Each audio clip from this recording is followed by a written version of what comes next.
Hi everyone, it's QuickyBaby. Welcome back to World of Tanks, and this time we've got the pleasure of watching Derman Bay playing in the Tier 6 Japanese Premium Heavy Tank. It is, of course, Heavy Tank number 6, aka the Japanese Tiger.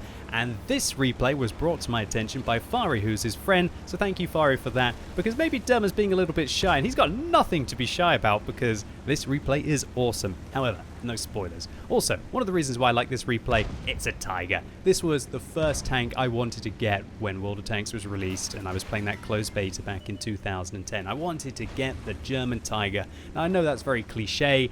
Let me know in the comments if any of you had that kind of same drive as me at the start of the game. Down the German heavy tanks.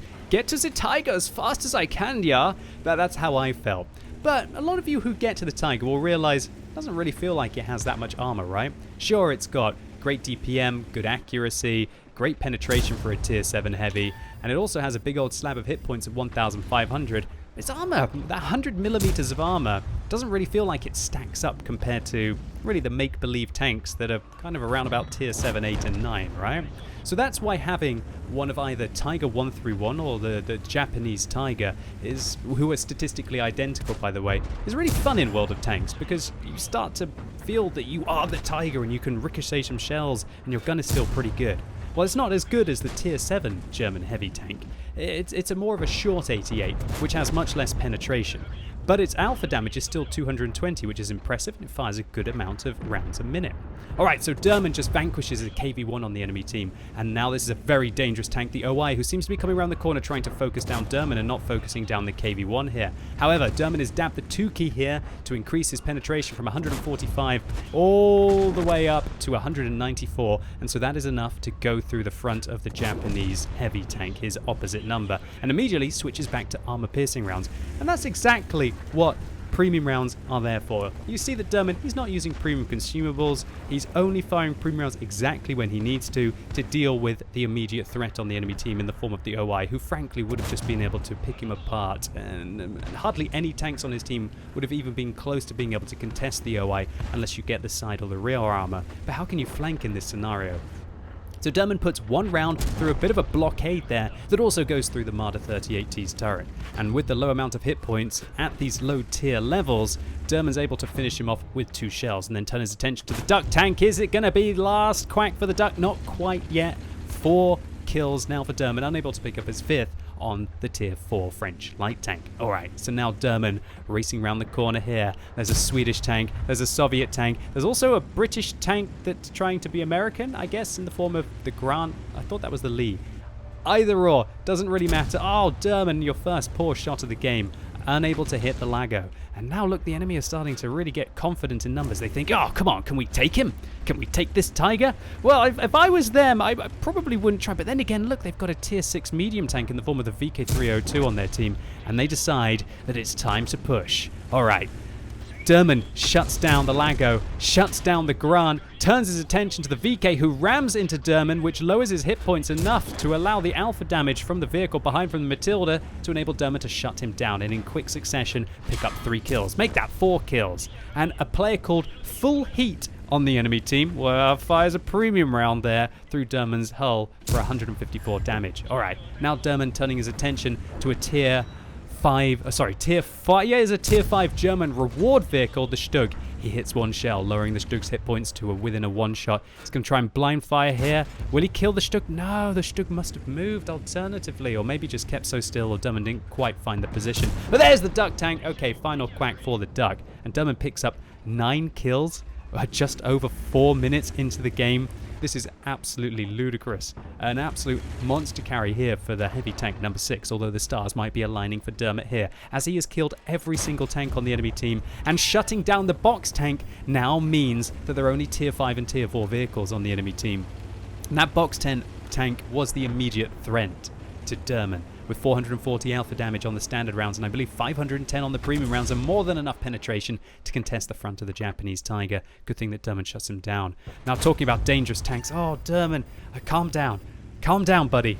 I know you're 10 kills in. This is like an absolute monster carrier right now, but you can't afford to miss shells there on possibly one of the most dangerous tanks tier for tier in the game, the T-67. That 76mm fires quickly with decent penetration, and the fully traversable turret and gun depression of the T-67 means that he's now going to harass you from above.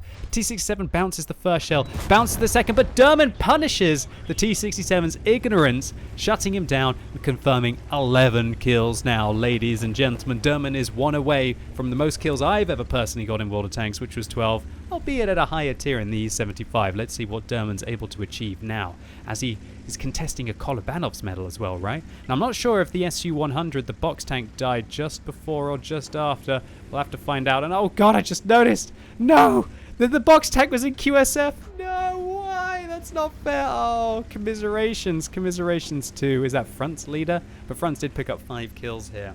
So, unfortunately, unable to take his team to instant victory if he'd managed to shut down Derman there in the game. But still a good round for him. We'll have to see how much damage Front's leader was able to do.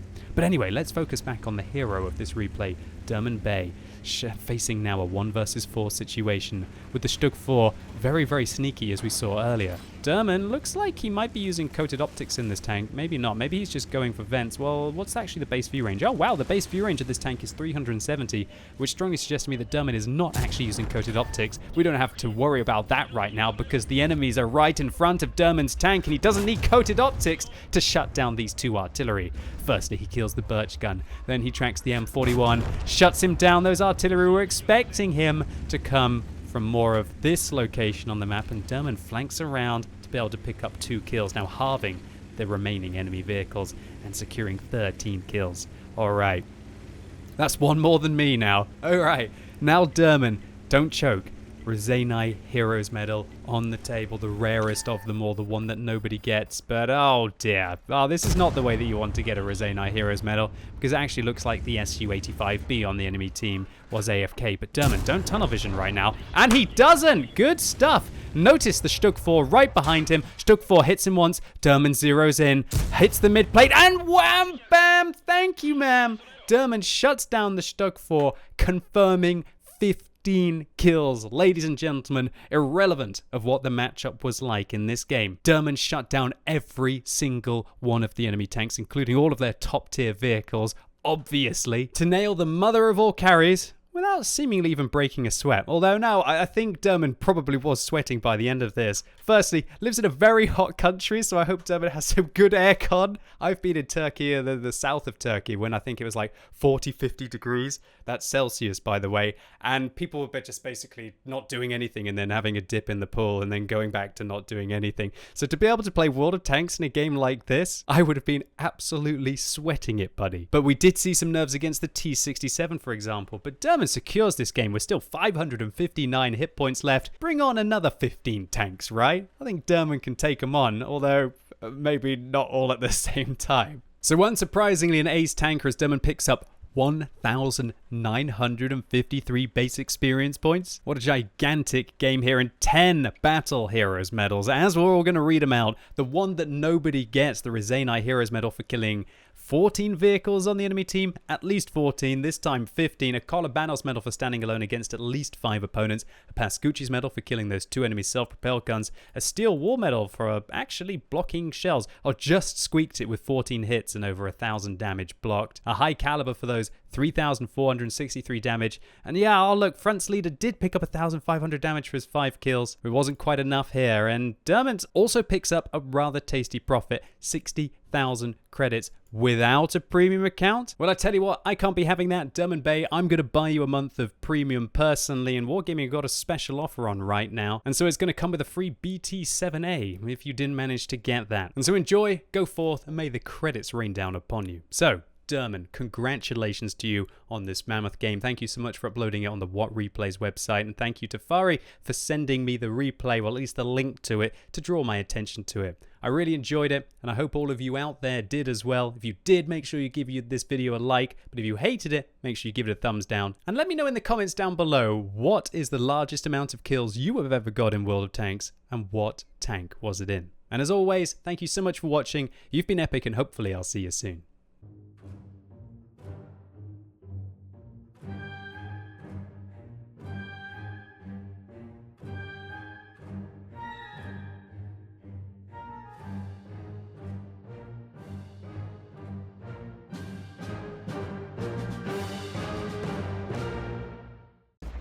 Alright, look at this. 4 tanks being held back round the corner here. I'm sorry, don't open your Outlook. I don't even know why I have that open while I'm recording a video.